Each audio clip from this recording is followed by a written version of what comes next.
Oh, I'm running short of words right now, but I cannot afford this because I have to speak. Thank you so much for all the love, for all the warmth. Thank you for accepting me. Thank you very much.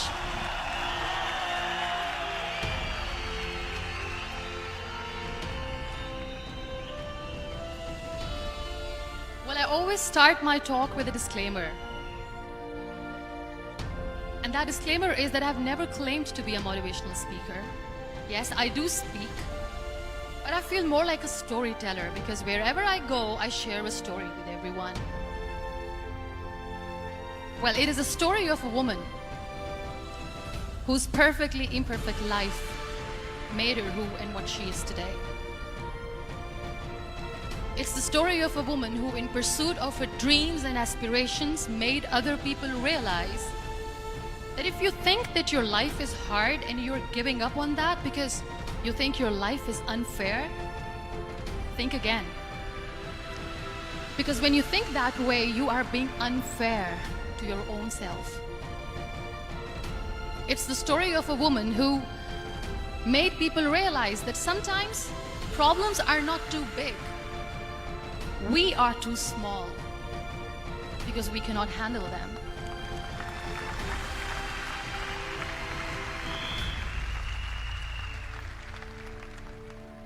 It is the story of a woman who with time realized the real happiness doesn't lie in success, money, fame.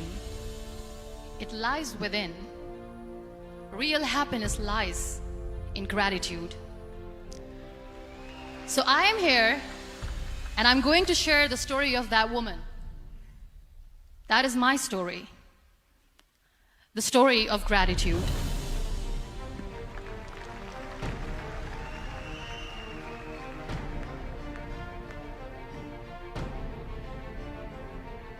I love you too. I love you all. I believe in the power of words. Many people speak before they think. But I know the value of words. The words can make you, break you, they can heal your soul, they can damage you forever. So I always try to use the positive words in my life wherever I go. They call it adversity, I call it opportunity. They call it weakness, I call it strength. They call me disabled, I call myself differently abled. They see my disability. They see my disability, I see my ability. There are some incidents that happen in your life, and those incidents are so strong that they change your DNA. Those incidents or accidents are so strong that they break you physically. They deform your body, but they transform your soul.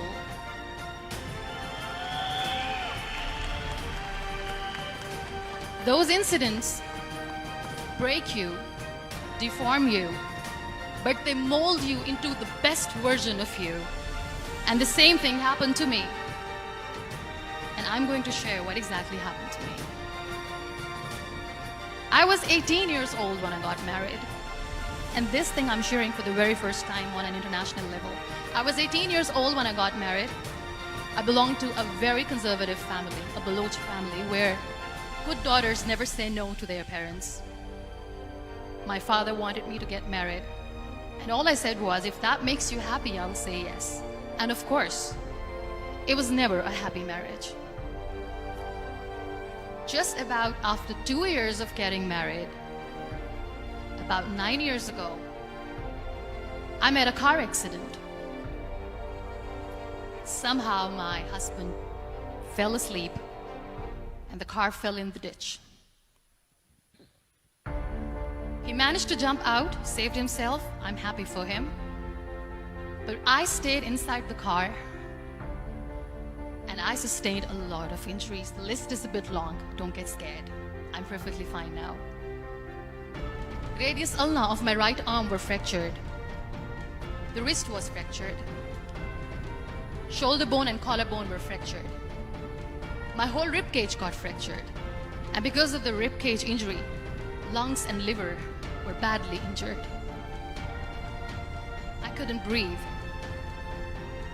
I lost urinary bowel control.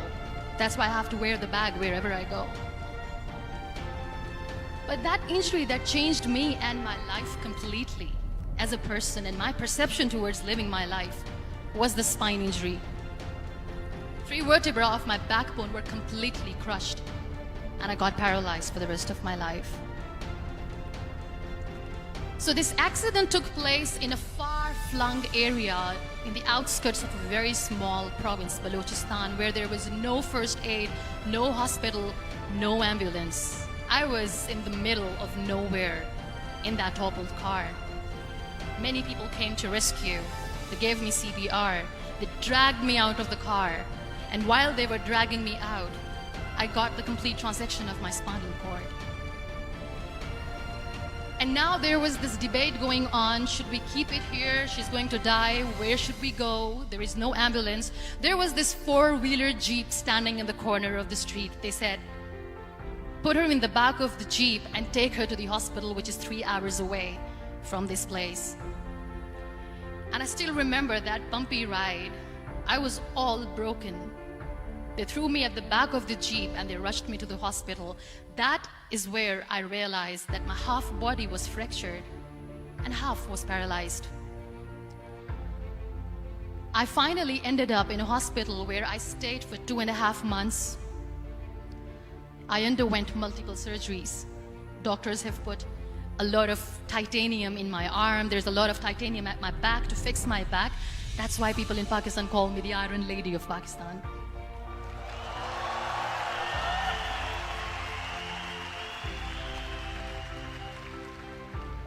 Sometimes I wonder how easy it is for me to describe all this all over again.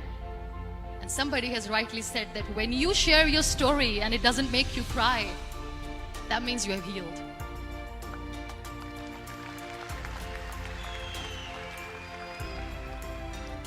Those 2.5 months in the hospital were dreadful.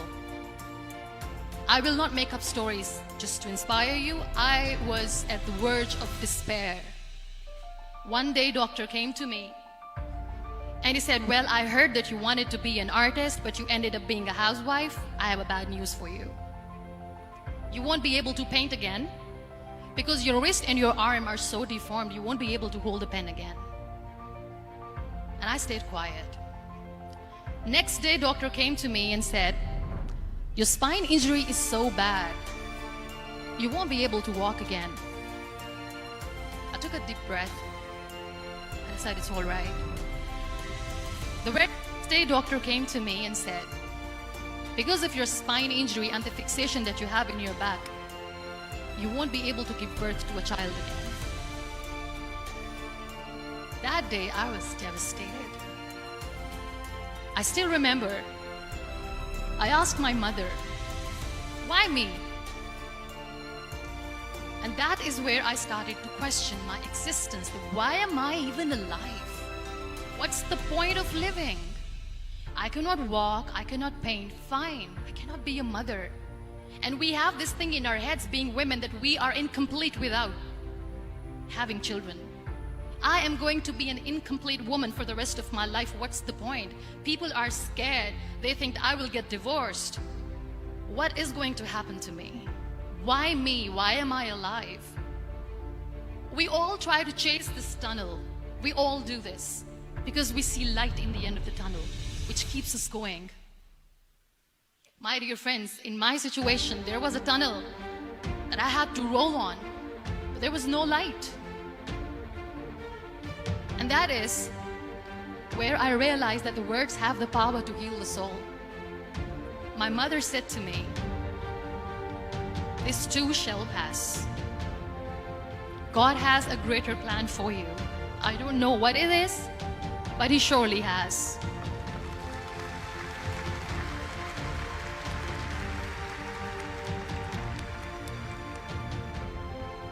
And in all that distress and grief, somehow or the other, those words were so magical that they kept me going. I was trying to put that smile on my face all the time, was hiding. It was so hard to hide the pain, which was there. But all I knew was that if I will give up, my mother and my brothers will give up too. I cannot see them crying with me. So what kept me going was, one day I asked my brothers, I know I have a deformed hand, but I'm tired of looking at these white walls in the hospital and wearing these white scrubs. I'm getting tired of this. I want to add more colors to my life. I want to do something. Bring me some colors. Bring me some small canvas. I want to paint. So the very first painting I made was on my deathbed, where I painted for the very first time. It was not just an art piece or just my passion. It was my therapy. What an amazing therapy it was. Without uttering a single word, I could paint my heart out. I could share my story. People used to come and say, what lovely painting. So much color. Nobody could see the grief in it. Only I could. So that's how I spent 2.5 months in my hospital, crying, never complaining or whining, but painting. And then I was discharged and I went back home. And I went back home and I realized that I have developed a lot of pressure ulcers on my back and on my hip bone. I was unable to sit. There were a lot of infections in my body, a lot of allergies. So doctors wanted me to lie down on the bed straight for not 6 months, for not 1 year, for 2 years. I was bedridden, confined in that one room, looking outside the window, listening to the birds chirping, and thinking maybe there will be a time when we'll be going out with the family and enjoying the nature.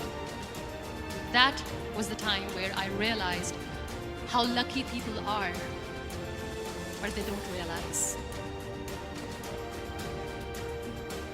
That is the time where I realized that the day I'm going to sit, I'm going to share this pain with everyone to make them realize how blessed they are, and they don't even consider them lucky.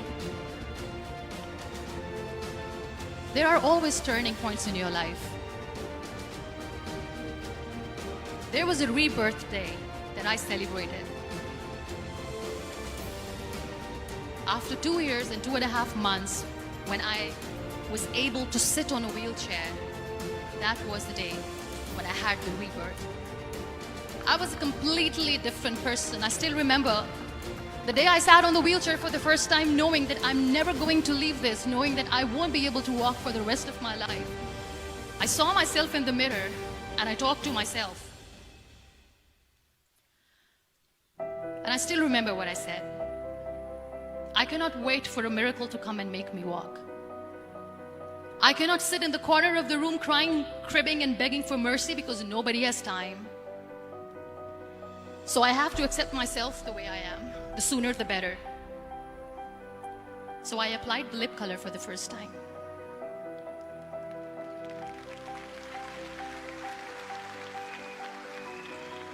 And I erased it. And I cried. And I said, what am I doing? A person on a wheelchair should not do this. What will people say? Clean it up. Put it again. This time I put it for myself. Because I wanted to feel perfect from within.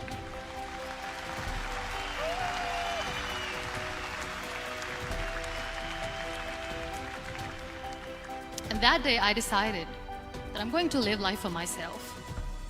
I am not going to be that perfect person for someone. I am just going to take this moment and I will make it perfect for myself. And you know how it all began? That day I decided that I'm going to fight my fears. We all have fears. Fear of unknown, fear of known, fear of losing people, fear of losing health, money. We want to excel in career, we want to become famous, we want to get money. We are scared all the time. So I wrote down one by one all those fears. And I decided that I'm going to overcome these fears one at a time. You know what was my biggest fear? Divorce. I couldn't stand this word. I was trying to cling on to this person who didn't want me anymore, but I said no. I have to make it work. But the day I decided that this is nothing but my fear, I liberated myself by setting him free. And I made myself emotionally so strong that the day I got the news that he's getting married, I sent him a text that I'm so happy for you and I wish you all the best. And he knows that I pray for him today.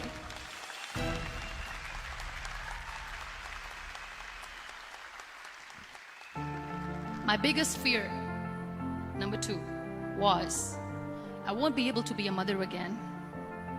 And that was quite devastating for me. But then I realized there are so many children in the world, all they want is acceptance. So there is no point of crying, just go and adopt one. And that's what I did.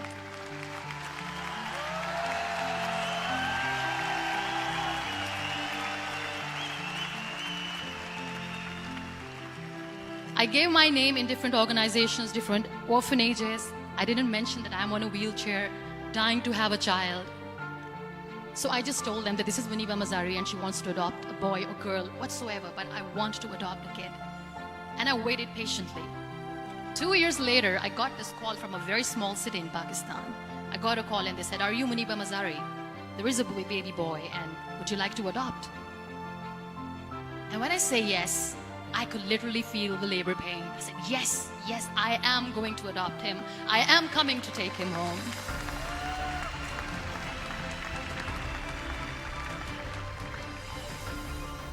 And when I reached there, the man was sitting and he was looking at me from head to toe. And in back of my head, I kept thinking that, oh my, he's going to say she's on the wheelchair. She doesn't deserve it. How is she going to take care of him? And I looked at him and I said, do not judge me because I'm on the wheelchair. But you know what he said? He said, I know you will be the best mother of this child. You both are lucky to have each other.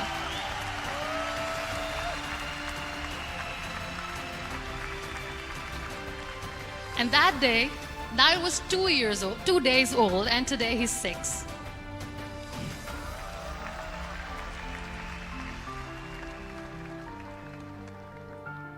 You'll be surprised to know another bigger fear that I had in me.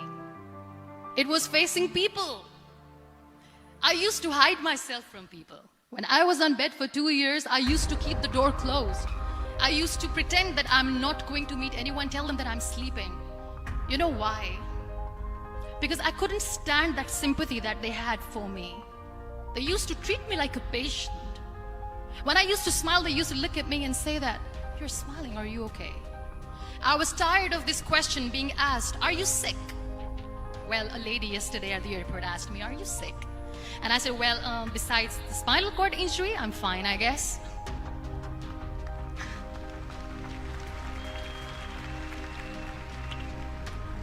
But those are really cute questions. They never used to feel cute when I was on the bed. So I used to hide myself from people, knowing that, oh my God, I'm not going to see that sympathy in their eyes. It's all right. And today I'm here speaking to all these amazing people because I have overcome the fear.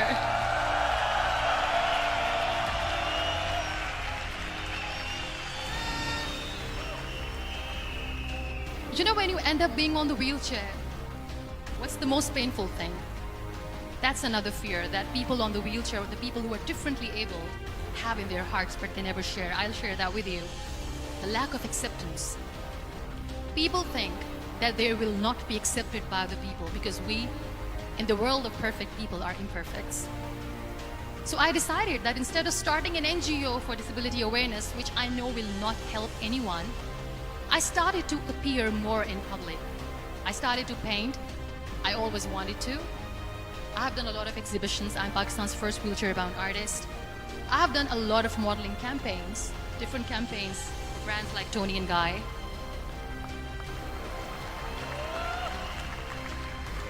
I have done some really funny, breaking the barriers kind of modeling. There was this one by the name Clown Town where I became a clown because I know that clowns have hearts too. And then I also decided that if I really want to make the difference, I am not going to let people use me for their polio campaigns where they will make you a victim and an emblem of misery and mercy and will say that, you know what, give polio drops to your children or they'll become like this girl. I decided that I'm going to join the national TV of Pakistan as an anchor person, and I've been doing a lot of shows for the last 3 years.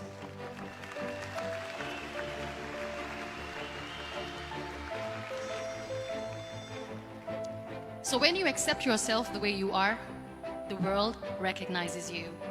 It all starts from within. Thank you. I became the National Goodwill Ambassador for UN Women Pakistan, and now I speak for the rights of women, children. We talk about inclusion, diversity, gender equality, which is a must. I was featured in BBC 100 Women for 2015. I'm one of the Forbes 30 under 30 for 2016. And it all didn't happen alone. You all are thriving in your careers. You have bigger dreams and aspirations in life. Always remember one thing. On the road to success, there is always we, not me. Do not think that you alone can achieve things. No. There is always another person who is standing behind you, maybe not coming on the forefront, but behind you, praying for you and supporting you. Never lose that person. Never.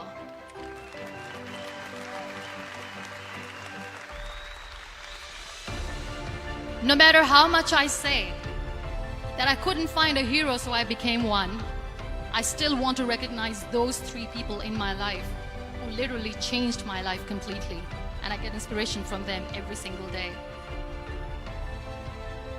Waleed Khan.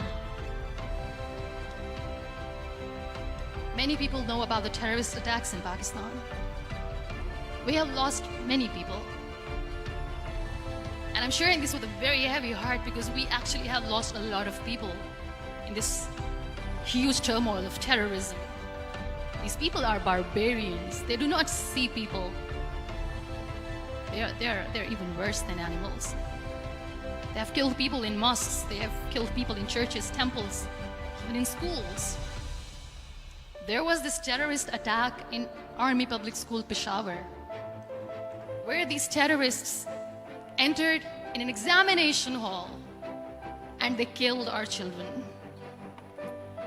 And in that attack, that day, this beautiful boy, Waleed Khan, who was my hero, my real life hero, was the proctor who was taking care of the students, was keeping an eye on the students. Those barbarians shot him 3 times in the face, 5 times on his body, and he fell down. I was asked to give a talk in the school after a week of that terrorist attack. With a very heavy heart, I went there and I spoke. We sang a few national songs. I thought that maybe I've done my part, but deep inside, it was killing me. I could see children injured. I could see children sitting on the wheelchairs looking at me wondering, what next? What was our fault? Just because we were here to give examination, we have been shot. So many people, so many children lost their friends. Their classrooms were empty. The next day they went to the classroom. So this kid, Waleed Khan, I was asked that he is in a hospital right now and you have to go and see him and motivate him and tell him that it's going to be okay. And when I saw Waleed Khan coming on the wheelchair for the first time in front of me, his face was all deformed. His leg was fractured, his arm was fractured. He couldn't talk, he lost his teeth. He cannot sneeze, he cannot smell.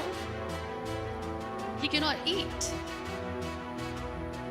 And I kept thinking, what should I say? That everything is going to be all right? No, nothing is all right.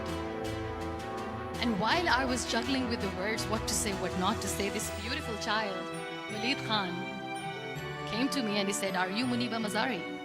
I said, "Yes." He said, "Baji, let's take a selfie."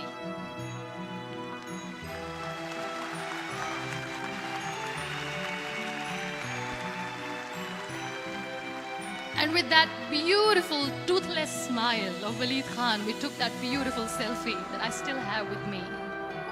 I don't share that here because he was in a very bad shape that time. And that is where I realized that when I was thinking too much about his deformities, he's happy with himself. He doesn't even care. Because today he goes in the same school. And when somebody asks him that what happened to your face, why so many scars, you know what he says? "These scars are my medals and I wear them with pride."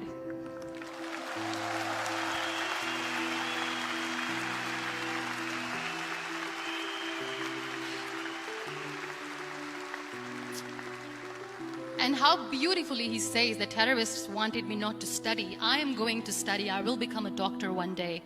And this is my way of taking revenge from those terrorists. Another real life hero, of course, my son. His name is Nile, N-I-L-E, River Nile. I learned so much from this kid. The first and foremost thing is patience. How to be patient when you know that your mother cannot walk, when you know that your mother is different from the other women, when you know that your mother cannot go out and play with you. How to stay calm. He loves football. And when we got the very first football, he was 4 years old. He was super excited. I still remember he came in the room and he said, "Mom, let's play football." And he kept the ball in my feet. And he said, "Let's kick it."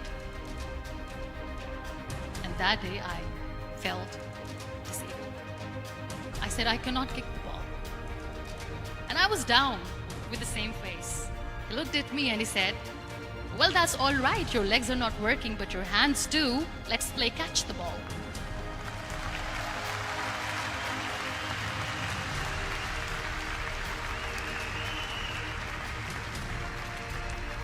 You know what? That day he made me realize that when you think your glass is half empty, come on, your glass is half full. It's all in here and here. Last but not least, the woman who made me realize that heroes have no gender. The woman who believed in me even when I was completely at the verge of despair, where everybody left, she was there. And every time I looked at her, without saying anything, she used to look at me and said, "This too shall pass. God has a bigger plan.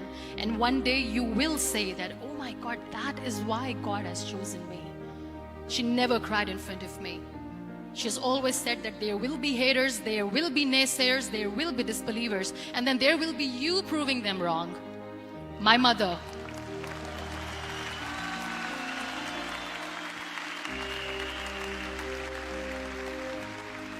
Whatever I am today, I'm nothing without her.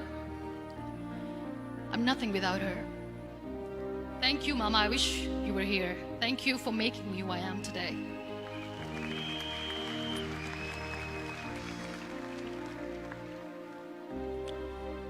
You know what? We human beings have a problem.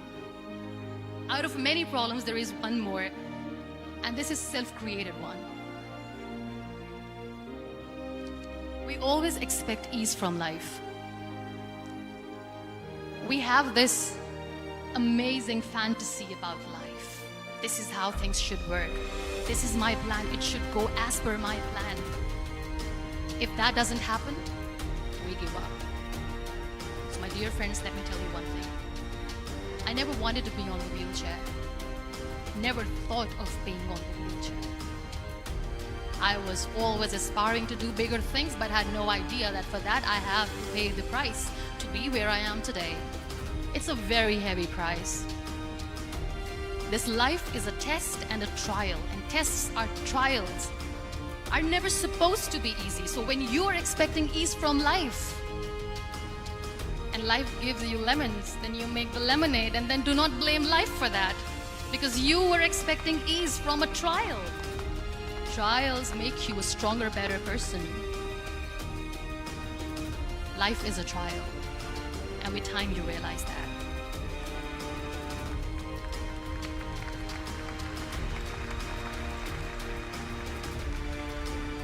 It is okay to be scared. It is okay to cry. Everything is okay, but giving up should not be an option. They always say that failure is not an option. Failure should be an option, because when you fail, you get up, and then you fail, and then you get up, and that keeps you going. That's how humans are strong.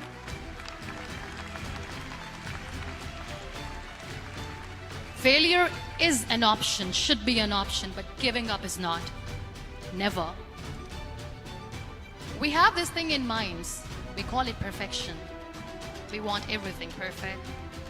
We want ourselves to be perfect. There is this image in our head about everything. Perfect life, perfect relationships, perfect career, perfect amount of money that we need to earn no matter what. Nothing is perfect in this world. We all are perfectly imperfect, and that is perfectly all right. That's all right. We were sent here not to become the perfect people. Those people who tell you how to look perfect, even those people are imperfect. Trying to fight this fear of looking imperfect. I used to be perfect. I still remember. I got this compliment years ago when I used to walk. Oh my God, look at you. You're fair, you're tall, you're perfect. Look at me now.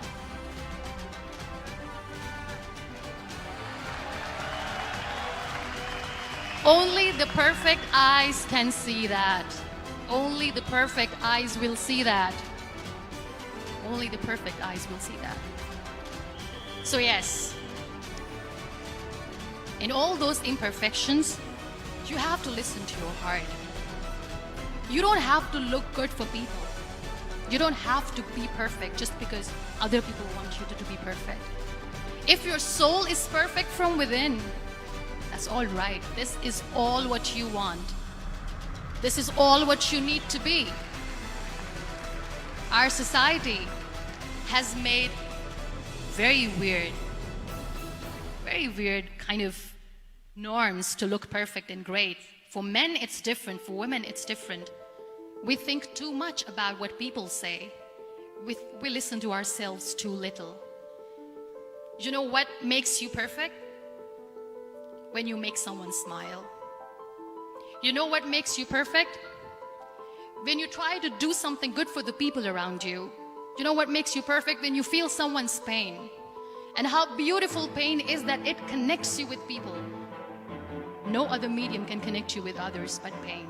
That's why I always say that I'm in pain, and that's a blessing in disguise for me. Today, just because I'm in pain and I'm on the wheelchair, I work for children. Being the head of CSR for a company, we conduct medical camps in far-flung areas of Pakistan where so many kids die because they don't have medical facilities. And I personally believe just because they cannot afford to live doesn't mean we let them die. So we give them money, we give them medical treatment, we try to heal their wounds, physical and emotional. And I also work for the beautiful people, we call them transgender, the transgender community of Pakistan. You know what connects me with them? All my imperfections. When I go and I hug them, they never judge me. And this very good friend of mine, her name is Bijli. Bijli means electricity. She calls herself electricity. And I said, are you electricity? She says, no, I'm lightning. I'm as strong as lightning. Because we have very bad power outage, so she doesn't want me to call her electricity. So she says, I am very strong. I'm thunder, I'm lightning. She came to me, and the first time I hugged her, she said, you are just like me. And I said, yes, I am like you. Because to people, we are so imperfect. So how beautiful these imperfections are, that because of these imperfections you can connect with people. Then why are we all running after being perfect? What's the point?